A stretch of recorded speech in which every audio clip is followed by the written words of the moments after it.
اللهم صل وسلم وبارك على سيدنا محمد صلى الله عليه وسلم. كل سنة وانتم طيبين. تعالوا اقول لكم بقى الشنطة دي فيها ايه. تعالوا اقول لكم. لقيت جوزي داخل عليا يقول لي اركني كل الاكل اللي انت عملتيه خالص واعملي لنا الاكله دي. ايه هي يا ترى؟ يا هل ترى؟ تعالوا شوفوا معايا. اول حاجه ما تنسوش تصلوا على الرسول بمناسبه المولد النبوي الشريف. كل سنه وانتم طيبين والنهارده المولد. كل سنه وانتم طيبين. 15/9. بطه. بطه دي ولا وزه؟ لا دي بط. ده كربط بلدي. يعني انا كنت عامله باين جناحه باين. قلت اعملها كنتاكي وشويه رز محمرين بقى وكده ويعني ولازم عشان انتوا عارفين بقى. بتقول الغي الاكل ده كله وانا جايب البطه عشان تتركن في التلاجة. فطبعا البطه مش عايزه اقول لكم ان هي تبان نضيفه في الكاميرا بس كانت تقرف الكلب. حقيقي بجد لا مؤاخذه يعني. كانت معفنه عفانه يعني مش وحشه. هو كان خدها صاحيه وذبحها عند الراجل وكده. هو شراها من عند الراجل بس ايه. طبعا المحله كان فيها شويه ميه غسلاها فقلت ايه امشيهم بالمعلقه تشرب. كانت كلها جدور جدا جدا جدا جدا. كلها جدور. قعدنا بقى مش هعرف طبعا اشيلها وهي سليمه وافضل انتف فيها يعني. قطعتها حته حته عشان كل واحد من الولاد يمسك حته ويفضل ينضف. قعدت انضف واللي ما قدرتش عليه قعدت اشيل الجلد بتاعه ارميه. وجوزي يقول لي انت هتخليها لنا قرعه من غير جلد والجلد ده اللي بيحليه مش عارف ايه. بس انا طبعا هو لما دخل عليا وقال لي اعملي لنا ذكر الباطي ده وكده انا خيرته وخيرت العيال. طبعا العيال ملهاش في البط قد كده ملهاش يعني تقل على البط. طبعا صلصه للمحشي انا كنت عامله حساب ان انا اعمل محشي وكده. آه ومسبكه التغذيه ومخلصاها من الصبح. كنت حوالي الساعه 5 الصبح او 4 الفجر صليت الفجر وقمت عملت الصلصه وكده. تمام. هحط عليها معلقتين صلصه. الصلصه دي بقى توديها في حته تانية خالص متسبكه وعليها بصل وتحفه وتمام. انت مهديها تشويحه مع شويه فلفل اسود وشويه كمون. وخرطت على بصلايه كده 4/4 وهسيبها تعيش اللحظه مع نفسها. هو لما دخل عليا ببطايه. تمام. صلوا بينا على النبي. بس اول حاجه متنسوش تعملوا لايك للقناه.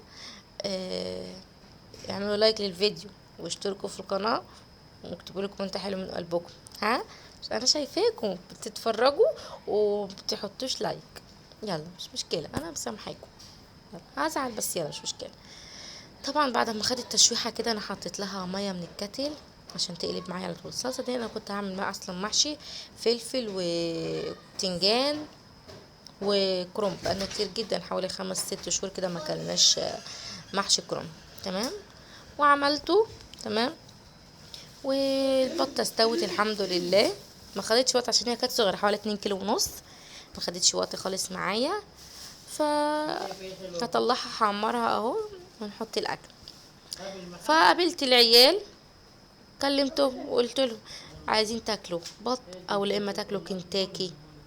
قام قايل لي لا عايزين ناكل كنتاكي. قلت له خلاص يا الكترة تغلب الشجاعة. عيالك موافقين على الكنتاكي اركن بقى البطة دي على جنب دلوقتي عشان مش مستعده لها.